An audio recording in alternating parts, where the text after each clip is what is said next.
নমো নমঃ সুপ্ৰভাতম শ্ৰীমদ্ ভগবত গীতামৃত। আজি শ্ৰীমদ্ ভগবত গীতাৰ ৰাজগুহ্যযোগ নামৰ নৱম অধ্যায়ৰ ষষ্ঠম সংখ্যক শ্লোকভাগী হৈছে এনেধৰণৰ। যথাকাশস্থিতো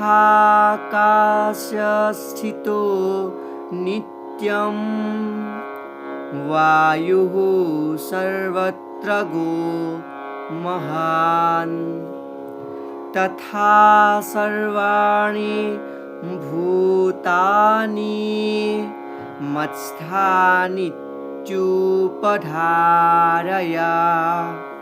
এই বিশিষ্ট শ্লোকভাগীৰ বক্তা হৈছে শ্ৰীমৎ ভগৱত শ্ৰীকৃষ্ণ। শ্লোকভাগীৰ অসমীয়া অৰ্থ হৈছে এনেধৰণৰ। তুমি এই কথা জানিবা যে প্ৰবল বায়ু আদিও সকলো ঠাইলে বুলি থাকে বা সকলো ঠাইতে বিৰাজিত হয়।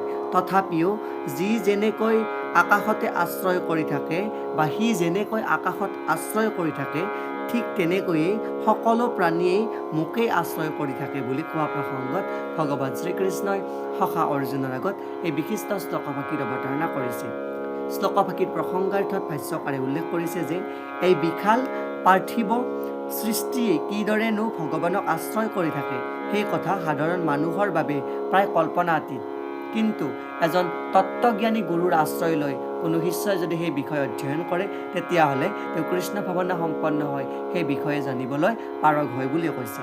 তাকে বুজাত যাতে সহজ হয় তাৰ বাবে ভগৱানে আমাক এই ডাঙৰ উদাহৰণ দাঙি ধৰিছে, য'ত আকাশখনত থকা যি বায়ু, সেই বায়ুৰ যি বিশাল অংশীদাৰ, সেই আকাশে বতাহে বিৰাজ কৰা যি সৃষ্ট জগতখনৰ বায়ুৰ কথা ইয়াতে সুন্দৰকৈ উপস্থাপন কৰিছে, যাৰ স্বৰূপৰ মাজত কৃষ্ণৰ স্বৰূপ বা ভগৱানৰ স্বৰূপ উপস্থাপন কৰিছে।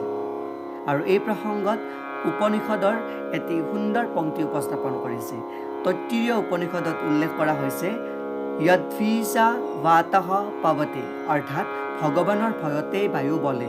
ইয়াৰ উপৰিও বৃহদাৰণ্যক উপনিষদত উল্লেখ কৰিছে যে এতস্য বা অক্ষৰস্য প্ৰশাসনে গাৰ্গী সূৰ্য চন্দ্ৰমসৌ বিধৃতৌ তিষ্ঠত।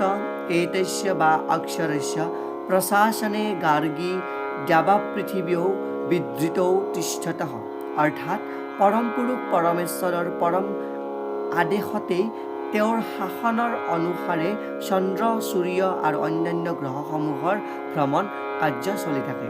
আৰু এই প্ৰসংগত ব্ৰহ্ম সংহিতাৰ এফাকি শ্লোকৰ অৱতাৰণা কৰিছে।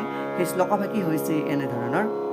যচ্চক্ষুৰেষ সবিতা সকল গ্ৰহাণং ৰাজা সমস্ত সুৰমূৰ্তিৰশেষ তেজঃ যস্যাজ্ঞয়া ভ্ৰমতি সম্ভৃত কালচক্ৰো গোবিন্দমাদি পুৰুষং তমহং ভজামি।